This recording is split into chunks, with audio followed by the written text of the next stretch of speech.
Hello. Today is Nikon D850 day, at least for me. I didn't get one in the first batch of cameras sold, but I got one in the second batch. So it just came in today. I'm going to set it up so I can take it out tomorrow morning. I don't think I'll get out this afternoon, but it came in just in time for peak fall foliage here in the Tetons. So I'm excited that it made it. So I'm just going to do a quick run through of my initial setup. And this setup could change, but it's based on all my previous Nikon cameras and just setting it up typically how I like it for nature and wildlife. Your setup should probably vary, and it should be set up for how you like it. This should be a good starting point for anyone who shoots similarly to the way I do. So let's dig in here. Okay, so I've got it on. Let's blast through these real quick. The setup menu, time zone and date are set for my time zone and today's date. Easy enough. I will go fine tune the autofocus with lenses later. Copyright information, I'm going to turn that on, and then I'm going to use the touch screen, which is pretty sweet. Okay, Steve Mathis, got it. That's me. Touch controls on. Airplane mode, I am going to turn on because I don't use Wi-Fi or Bluetooth or any of that stuff, so that stuff I think just chews up batteries and I don't need it, so I'm going to leave it off. All this stuff I can blast right through now. I'll change that when I get the vertical grip, but it is not available yet. So let's go back to the playback. Display options, I'd like to look at the highlights. Whoops, what did I do? Oh yeah. Highlights, I'm going to click to the right to checkbox that. That'll be my blinkies. I do like to see a histogram, and I like to see an overview. Okay. Image review off, perfect. Image rotation is on. I want to rotate tall. I don't want to do that because I don't want it to do a vertical image like this. I like to take up the whole screen when I'm shooting vertically. Shooting menu. Default, default, default. I'm going to change the file name to make it something so I know that this is my Nikon D850. So I'm going to call this D85. So now every file I can just glance at it and know that it came out of the D850. Like my D500 is, files all start with D50. Primary slot XQD, perfect. Secondary slot overflow, perfect. Image area, I want to leave that where it is for now. I will, actually I'm going to do the viewfinder mask display on if I do shoot in DX mode. And image quality, I don't want normal, that's for sure. I want to get to RAW.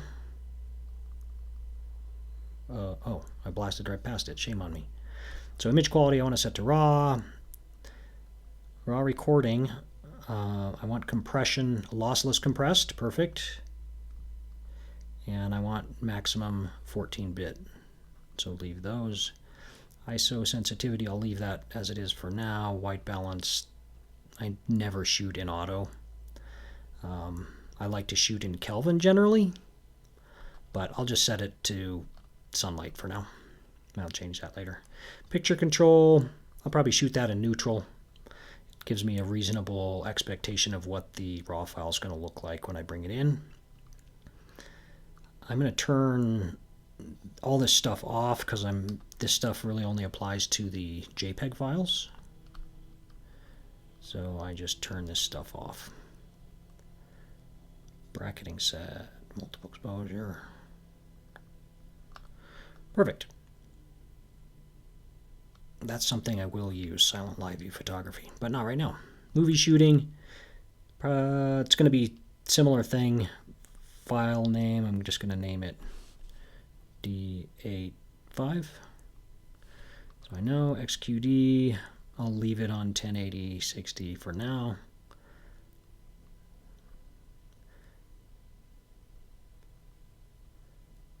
I'm just going to leave all this stuff as it is for the moment. Okay. Custom settings, autofocus.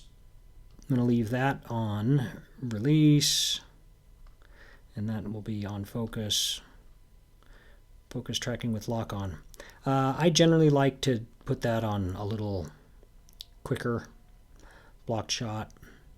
That one's something, you know, if something gets in the way, how quickly it's going to switch focus to what you've been shooting or not. So I like a fairly quick response, and I'm generally shooting things that move erratically, like birds flying and landing on perches, owls, start, stop kind of stuff. So that's my standard, and I like that. This is all good, good. Store by orientation, and yes, I'm going to definitely store by orientation the focus point. So if I'm shooting something in a vertical position, and I'm focusing down here, and then I move it back this way, instead of the focus point staying right there, it'll move to wherever I last had it. Awesome. I was so glad when they came up with that. That works really well. Let's see, what else? Autofocus activation. I'm actually going to do, I use back button autofocus, so I don't want to focus with the shutter release button. So I am doing only AF on for back button focus. Limit the area mode selections. I'm going to leave that standard. I'm generally only use the same one or two, so they're easy to get back and forth to. I do like to do a wraparound on the focus point. What's in there?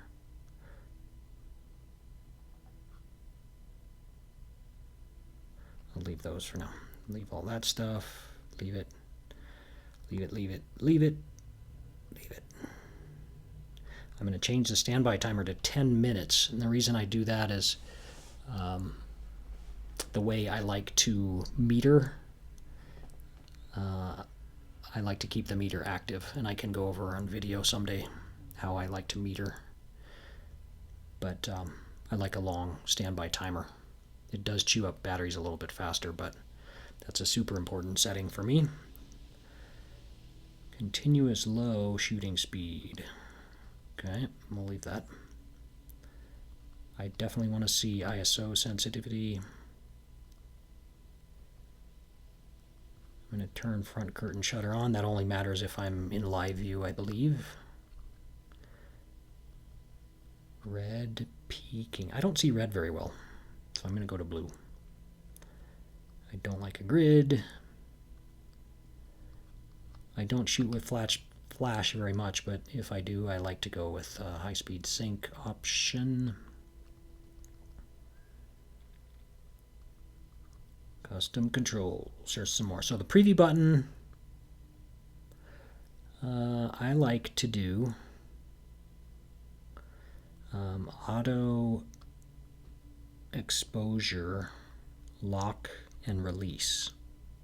No, lock and hold. So that's part of my exposure thing that I was talking about, where I like to leave the timer delay on. So when I push that button on the front, it's going to lock the exposure into place. Function 1, I like to set to my menu.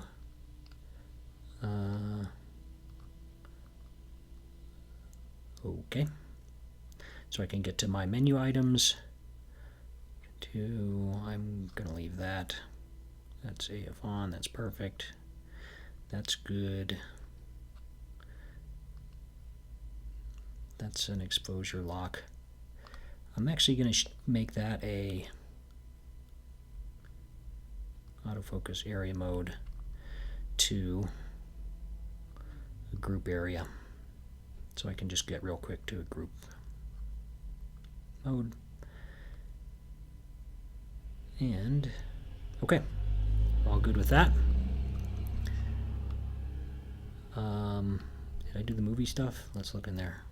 Custom controls, don't need them. Okay, so that's all good. I will now set up my menu items the way I like them.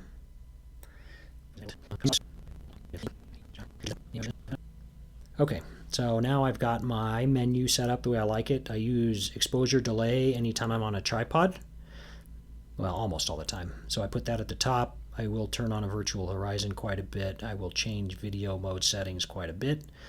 I like to shoot in DX mode on occasion. The silent live view will be nice when I'm out in the woods and don't want to disturb creatures. I will shoot time lapses and interval timers as well. So those are the items I put in my menu for quick access. I can push this this front button out here, and then I can get right to them. Although, yeah, it wants to be right there. So anyway, that's super quick access to a bunch of stuff that I use all the time. Phew, that was a lot of stuff. But I think I got it dialed in, ready for action tomorrow. So I will probably go fine tune one or two of the lenses that I plan on using tomorrow. And that will hopefully be the 600mm f4. And what else will I plan on using? Probably a 24-70 to do some landscape stuff too. But I'm ready to go, and then I'll adjust settings as I need as I get to learn the camera a little bit more, but this is a great start. So I hope you find this useful. If you do, leave me a thumbs up. Feel free to ask me questions too. I'm happy to answer questions. So that's it. Good luck if you're getting a Nikon D850. It's supposed to be sweet. So I hope it lives up to its hype. Have a great day. See ya.